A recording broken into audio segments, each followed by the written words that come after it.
Hello everyone, welcome to Sanmarga classes. ಒಂದು ಚರಾಕ್ಷರವುಳ್ಳ ಅರೇಖಾತ್ಮಕ ಸಮೀಕರಣಗಳು ಅಧ್ಯಾಯದ 34ನೇ ಪ್ರಶ್ನೆಯನ್ನ ಗಮನಿಸಿ ಬಿಡಿಸಿ. 3t minus 2 divided by 4 minus 2t plus 3 divided by 3 is equal to 2 by 3 minus t. So ಕೊಟ್ಟಿರುವಂತಹ ಸಮೀಕರಣ. ಸೊ ಇಲ್ಲಿ ಸಜಾತಿಯ ಪದಗಳನ್ನ ಒಂದ್ ಕಡೆ ತಗೊಂಡ್ಕೊಂಡು ಹೋದಾಗ 3t minus 2 divided by 4 minus 2t plus 3 divided by 3. So minus t ಇದೆ ಅಲ್ವಾ, ಸೊ ಇದನ್ನ ಲೆಫ್ಟ್ ತಗೊಂಡು ಹೋದಾಗ ಪ್ಲಸ್ t ಗೆ ಬೈ 1 ಅಂತ ಬರ್ಕೊಳ್ಳೋಣ.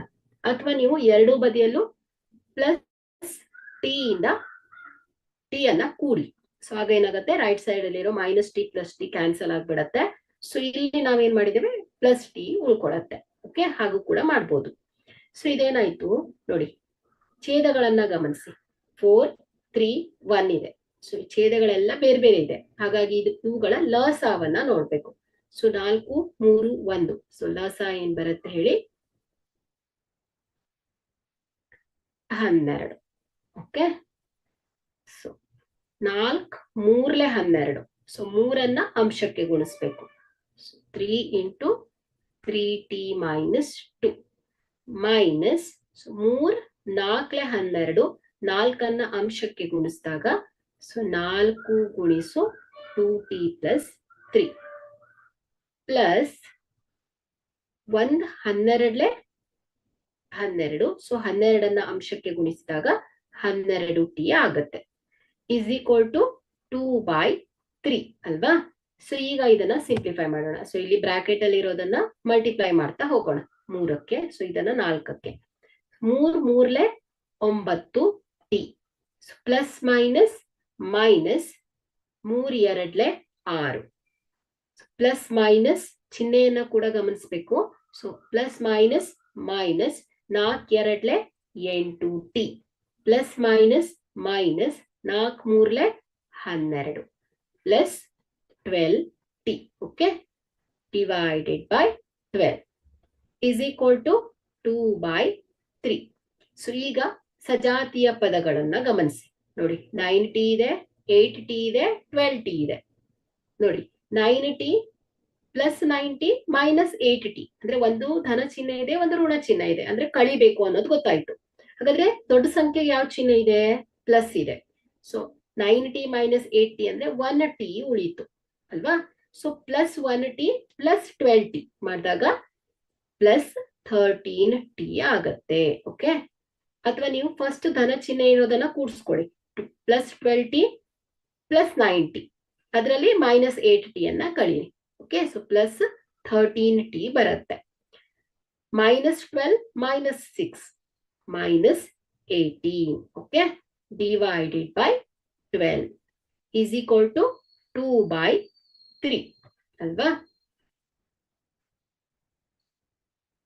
ಸೊ ಈಗ 13t minus 18 divided by 12. So ನಮ್ಗೆ t ಬೇಕು, ಆದಷ್ಟು t ಅನ್ನ ಸಪರೇಟ್ ಮಾಡ್ತಾ ಹೋಗ್ತೇವೆ ನಾವು ಒಂದೊಂದೇ ಸ್ಟೆಪ್ ಅಲ್ಲಿ ಅಲ್ವಾ.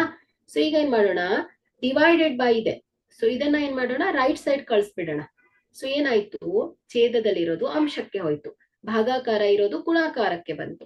ಹಾಗಾದ್ರೆ 13t minus 18. ಸೊ ಏನೂ ಇಲ್ಲ, ಜಸ್ಟ್ t ಅನ್ನ ಸಪರೇಟ್ ಮಾಡ್ಕೋತಾ ಹೋಗ್ಬೇಕು ಅಷ್ಟೇ, ಯಾಕಂದ್ರೆ t ನ ಮೌಲ್ಯ ಬೇಕು ನಮ್ಗೆ.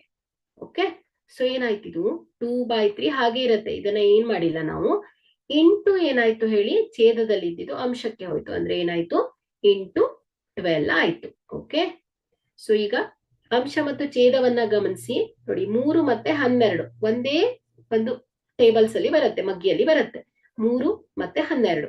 ಹಾಗಾದ್ರೆ ಅಂಶ ಮತ್ತು ಛೇದಕ್ಕೆ ನಾವು 3ರಿಂದ ಭಾಗಿಸೋಣ. ಸೊ ಏನಾಗುತ್ತೆ, 3 1 3 3 4 12. ಓಕೆ, ಸೊ ಈಗೇನಾಯ್ತು, 13t minus 18 is equal to 4 2 8. Okay, so ಮತ್ತೆ ಇದನ್ನ ಸಪರೇಟ್ ಮಾಡಬೇಕು. So 13t is equal to minus 18 ಇರೋದು ರೈಟ್ ಸೈಡ್ ಹೋದಾಗ 8 ಪ್ಲಸ್ ಮೈನಸ್ ಇರೋದೇನಾಯ್ತು ಪ್ಲಸ್ ಆಯ್ತು. plus 18. Okay. So 13t is equal to 18 plus 8.